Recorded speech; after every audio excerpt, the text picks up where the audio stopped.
sekali saya 25 tahun di Rio tidak pernah ketemu Bapak. Sebetulnya banyak sekali yang ada dalam pertanyaan saya, tapi satu aja saya sampaikan bahwa dari ceramah Pak Ustadz bahwa takut dan cemas itu adalah anugerah Allah pada manusia. Pasti semua orang yang hidup di dunia ini punya rasa cemas dan takut, dan kita juga tetap percaya pada Allah. Tapi mengapa rasa tersebut tetap muncul? Bagaimana supaya seperti disampaikan Pak Ustadz tadi, hal tersebut bisa kita manage dengan baik? Jadi kalau cemas dan takut tadi sebagai rem dan gas dalam menempuh kehidupan tersebut. Mohon penjelasannya Pak Ustadz. Terima kasih. Assalamualaikum warahmatullahi wabarakatuh. Waalaikumsalam warahmatullahi wabarakatuh. Allah menembakkan rasa takut ke dalam hati manusia. Disebutkan dalam Quran, wa qadhafa fi qulubihimur ru'ba. Qadhafa artinya melempar dengan batu. Saking kan cepatnya rasa takut itu ditanamkan Allah ke dalam hati manusia. Wa qadhafa fi qulubihimur ru'ba. Dalam hadis juga dijelaskan, di antara mukjizat Nabi Muhammad SAW, ditanamkan rasa takut ke dalam hati musuhnya itu masirata syahrin, perjalanan 1 bulan. Dan setelah diukur dengan perjalanan onta, Makkah di tengah, ke Yaman 1 bulan, ke Syam 1 bulan, ke Irak 1 bulan, ke Persia 1 bulan, ke Mesir 1 bulan. Pas Nabi di tengah. Ucapan bahwa Allah menanamkan rasa takut ke dalam musuh-musuhnya itu 1 bulan. Saya pun lama saya heran, kenapalah orang ini mengusir saya? Apa ditakutkannya dari saya? Berat saya pun 49 kilo kurang sebelum lockdown, sekarang bertambah sedikit. Apa ditakutkan? Orang kalau paranoid, orang kalau terlalu takut, habis nonton film hantu, menengok pucuk pisang macam pocong, ketakutan. Sampai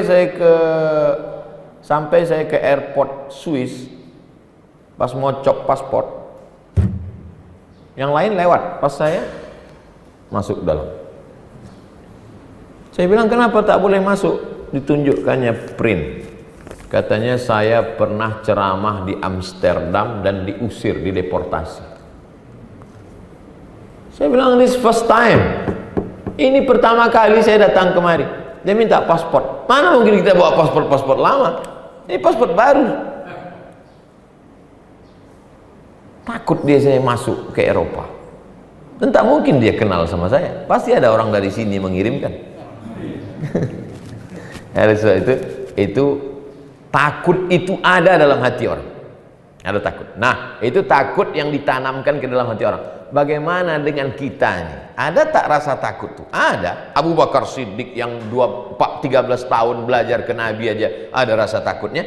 Tapi Nabi mengatakan, la tahzan. Jangan kau takut, jangan kau cemas, jangan kau khawatir. Innallaha ma'ana, Allah bersama kita. Bagaimana cara menghilangkannya itu Pak Ustadz? Pengalaman pribadi saya, menghilangkan cemas, takut, khawatir itu tidak ada cara lain kecuali mendekatkan kepada Allah. Ambil wudhu, sholat sunat, sholatnya pelan-pelan. Allah besar ini Allah, tapi kau lebih besar. Allahu Akbar, Allahu Akbar kabira, walhamdulillahi katsira, wa subhanallahi bukratan wa asila, wajjahtu wajhi, inna salati wa nusuki wa mahyaya wa mamati lah. Terasa dia sendiri datang pertolongan Allah SWT, hilang rasa takut. Habis itu zikir. Kalau ada tasbih 100, baca 100. Kalau kebetulan sedang pergi jauh atau di mana, atau di kebun atau di kantor tak ada tasbih, hitungnya pakai tangan. Ini kan 20 ini kalau sekali putar. 1, 2, 3, 4, 5, 6, 7, 8, 9, 10, 11, 12, 13, 14, 15, 16, 17, 18, 19, 20. Nah, jadi kalau kita buat 2 kali putaran 40, angka kesempurnaan itu 40, istighfar 40, sholawat 40, ayat kursi, subhanallah bihamdihi subhanallahil azim. Habis itu berdoa, terasa dia macam mengaduk kopi. Kopi itu kalau diaduk kan hancur kacau balau, tapi kalau dibiarkan turun ampas-ampasnya ke bawah, bening dia. Begitu jugalah hati kita yang sedang datang kacau, takut, khawatir, cemas, dengan zikir itu. Sekarang banyak orang kalau dia sedang takut, dia cemas, dia update status. Setelah dia update, di komen orang, makin takut. Karena komen orang tuh, ini ngeri nih nampaknya. Ini makin. Nah, itu pengalaman saya pribadi. Berdasarkan ayat wasta'inu bis sabri wassalah. Minta tolonglah kepada Allah dengan sabri. Sabri artinya menahan, tahan. Wassalah, salat. Tidak ada jalan lain kecuali salat. Itu juga yang dilakukan sahabat Nabi bernama Abdullah bin Abbas. Ketika dia sedang naik onta, tiba-tiba datang orang mengejar dari belakang, memberitahu kepada dia, adikmu meninggal wahai Abbas, wahai Abdullah bin Abbas. Turun dia, langsung dia salat. Kenapa dia tak berwuduk dulu? Wuduknya tak putus. Beda dengan kita, sedang berwuduk itu kadang putus salat dia, karena tak ada cara lain kecuali sholat. Maka Nabi pun begitu. Apa kata Nabi kepada Bilal? Arihna ya Bilal, tenangkan kami Bilal, tenangkan kami Bilal. Maksud tenangkan kami Bilal, cepat kau qomat. Saking kan cepatnya Nabi ingin sholat, cepat qomat. Nabi menyuruh orang qomat itu cepat, saking inginnya sholat. Orang sekarang menyuruh imam itu cepat biar cepat selesai. Begitu Pak Haji. Wallahu a'lam bishawab. Ya, ada pertanyaan yang kedua.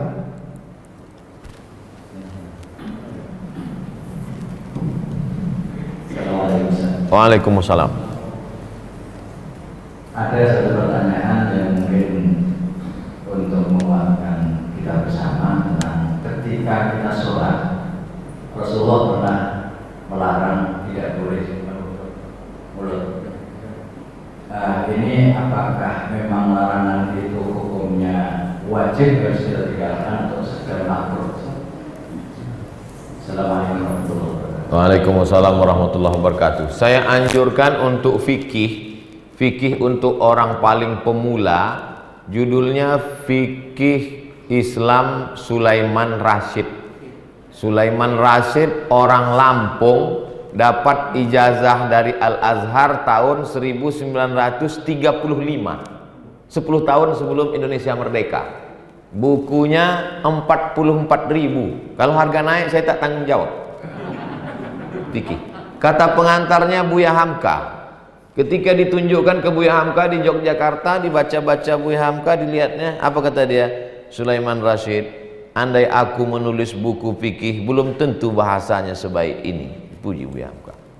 Mazhabnya Syafi'i, karena dia di Al-Azhar fikih mazhab Syafi'i. Simple, supaya kita tahu rukun, syarat, wajib, sunat. Karena bagi kita yang awam ini bercampur aduk di situ semua. Tak bisa kita bedakan mana rukun, mana syarat, mana wajib, mana sunat. Tak bisa kita bedakan antara afdol tak afdol atau sah tak sah. Termasuk tentang masalah soft ini.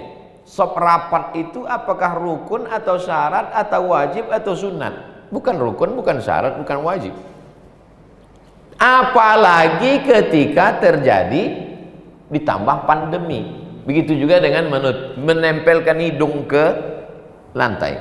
Menempelkan hidung ke lantai itu bukan rukun, bukan syarat, bukan wajib, sunat. Orang Nabi dengan sahabat memang mudah, sikit aja dia udah kena. Kita jadi kalau bapak sholat pakai masker, tertutup hidungnya, maka tetap sah. Begitu juga dengan sebagian mulut, dia bukan termasuk mubtilat yang membatalkan. Beda dengan batal wudhu. Batal wudhu tak ada tawar menawar, asal sudah batal wudhu, batallah dia. Atau maaf, perempuan tiba-tiba keluar beri maaf, tiba-tiba datang darah haidnya, itu tidak bisa berdalih ini kan darurat. Tak ada darurat, walaupun 2 menit menjelang habis waktu. Nah, ini tentang masalah supaya kita bisa membedakan. Balik kepada hukum menutup wajah, apalagi ditambah lagi darurat, maka tidak membatalkan sholat, tidak menyebabkan sholat itu menjadi tidak sah. Ini karena banyak jamaah tentang menutup ini atau kemudian hidungnya tidak menyentuh, bahkan ketika kening sekalipun. Sini, ada kan orang yang pakai peci model begini. Assalamualaikum. Sahabat Nabi sholat di atas pasir. Sholat di atas pasir. Waktu sujud, ujung jubahnya itu ditariknya ke tempat ujung, karena panas pasir nih kalau tempel ke ini dia. Sujud dia, waktu dia sujud itu ujung jubah itu begini kan ya, sujud. Itulah dalil boleh sujud kain yang menyambung dengan tubuh. Jadi bukan rukun, bukan syarat. Saya mau menjelaskan, saya sholat tetap begini, bukan waktu saya sholat. Saya cuma mau menjelaskan, sedangkan kain yang menempel dengan tubuh, apalagi hanya sekedar tertutup hidung. Tapi itu bukan ijtihad saya. Saya belum pernah berijtihad menurut saya.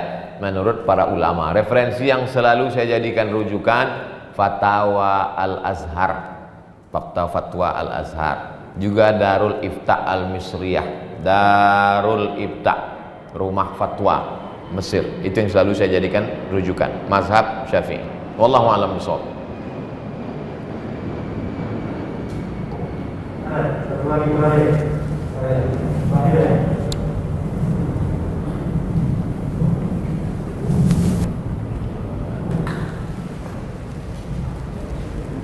Assalamualaikum warahmatullahi wabarakatuh. Waalaikumsalam.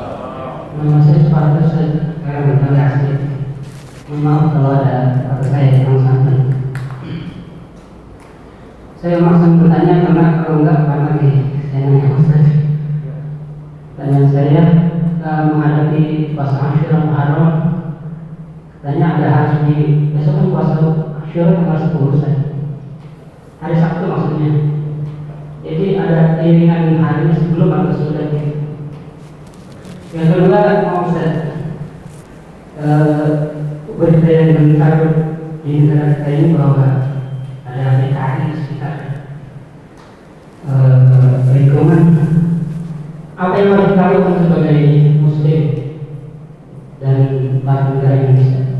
Assalamualaikum warahmatullahi wabarakatuh. Waalaikumsalam warahmatullahi wabarakatuh. Nabi sampai ke kota Al-Madinah Al-Munawwarah. Nabi bertanya, Nabi dapati orang Yahudi di Madinah puasa. Yahudi di Madinah itu 3, Bani Nadir, Bani Quraidah, Bani Qainuqa. 3 suku puasa mereka. Kata Nabi, ayyu yaumin hadza? Hari apa ini? Kenapa kalian puasa? Kata mereka, hadza yaumun salihun. Ini hari yang baik. Najjallahu fihi Musa wa aghlaqa fihi Fir'aun. Hari ini Allah menyelamatkan Musa dan menenggelamkan Fir'aun. Musa selamat, Fir'aun tenggelam. Itu hari Sabtu 10 Asyura nanti. Peristiwanya sudah terjadi 3000 tahun yang lalu, tapi tetap diulang setiap tahun.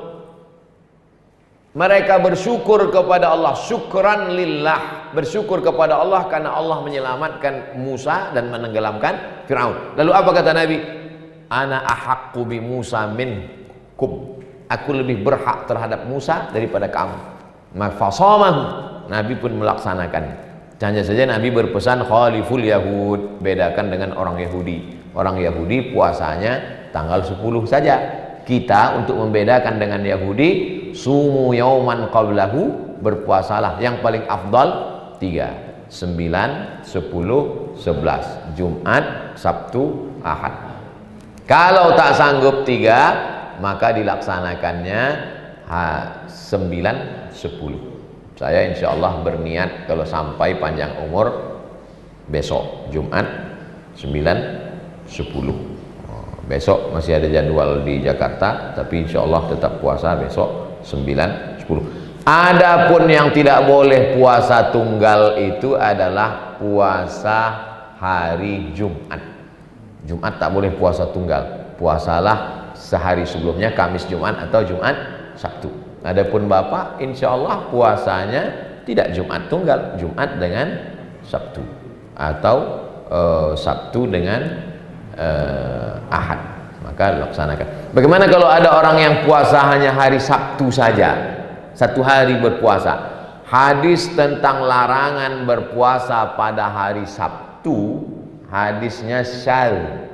Hadis syadz itu mukhalafatus thiqah liman huwa awsaq minhu, bertentangan riwayat yang thiqah dengan yang lebih thiqah. Oleh sebab itu hukum asal berpuasa hari Sabtu tunggal hukumnya boleh. Yang tak boleh Jumat saja, karena Jumat itu adalah hari Id, hari Id kita. Hari Id itu asalnya tak boleh berpuasa, tapi karena Idul Fitri, Idul Adha, tapi karena hari itu ditambah dengan berikutnya untuk membatalkan bahwa kita. Adapun yang melarang Sabtu itu karena dianggap memuliakan hari Sabat. Orang Yahudi disuruh pilihlah antara 7 hari ini kalian mau beribadah hari apa? Wa yauma la yasbituna la ta'tihim. Kami pilih hari Sabtu. Pas pada hari Sabtu itulah ikan sebanyak-banyaknya.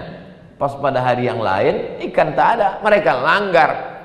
Kita dikhawatirkan menyamai, menyerupai kalau memuliakan hari Sabtu. Tapi kita puasa hari Sabtu bukan karena memuliakan hari Sabtu seperti orang Yahudi memuliakan hari Sabat. Jadi begitu hukum asal. Nah, kita baiknya besok puasa Jumat dan hari Sabtu. Tentang masalah menghadapi komunis, sekuler, liberal, Syiah, kelompok-kelompok yang menyimpang di luar Ahlus Sunnah wal Jamaah, apa yang bisa kita lakukan? Untuk anak-anak kita, masukkan TK tahfiz, SD tahfiz, SMP, SMA boarding school. Kalau tak sanggup boarding school, full day, masuk pagi pulang sore. Paling tidak lihat nanti jadwal kurikulum. Kalau ada yang nawarkan sekolah, coba lihat apa pelajarannya. 5 mesti ada: akidah, akhlak, Quran, hadis, fikih, bahasa Arab, sejarah. Mesti ada yang 5. Kalau tak ada, jangan. Masukkan anak Anda masuk perguruan tinggi tanpa tes. Untuk apa dia jadi sarjana hebat kalau kafir? Tak ada gunanya dia berhasil. Kita minta Rabbi habli minas sholihin. Sholihin itu Quran, hadis, akidah, akhlak, bahasa Arab, sejarah Islam, fikih. Itu untuk anak-anaknya. Adapun untuk mak-mak, bapak, ibu jamaah, jangan tinggalkan kajian masjid. Kajian mulailah fokus. Kajian hadis dengan Ustadz Faisal, karena beliau belajar hadis di Karachi. Di sana banyak ahlul hadis. Ada kajian ahli hadis, ada kajian ahli hadas. Hadas itu fikih, suci mensucikan, darah haid, darah nifas, darah bisul, darah nyamuk. Nah, ini kaji fikih, ini penting. Fikih sholat, nah, fikih kitab apa yang dikaji. Senin malam Selasa akidah, Selasa malam Rabu fikih, Rabu malam Kamis hadis, Kamis malam Jumat sirah, Jumat malam Sabtu tafsir surat Al-Kahfi, tafsir surat Yasin. Kalau sudah hatam nanti tafsir juz amma. Sabtu malam Ahad tablik akbar, tahsin tajwid. Jangan pula hebat fikih tapi baca Quran ijazah. Nah, Al-Mukarram ada, beliau sibuk tak sempat, beliau punya murid-murid yang baik tahsinnya, makharijul hurufnya. Nah, ini semua insya Allah kalau program-program masjid ini rapat, setan tak masuk. Itu filosofi rapatnya sop, sawus sufuf, rapatkan sop. Sekarang tak bisa rapat Pak Ustadz, nanti kayak disimpol. Ini karena darurat. Tapi filosofi rapat sop itu maksudnya kalau rapat jadwal ini, rapat pengajian kita, rapat dengan ulama, tak masuk dia. Tapi kalau dia sudah masuk, na'udzubillah, saya yakin dan percaya ghirah semangat umat ini makin ditekan, makin hebat, makin semangat insyaallah. Demikian, wallahu a'lam.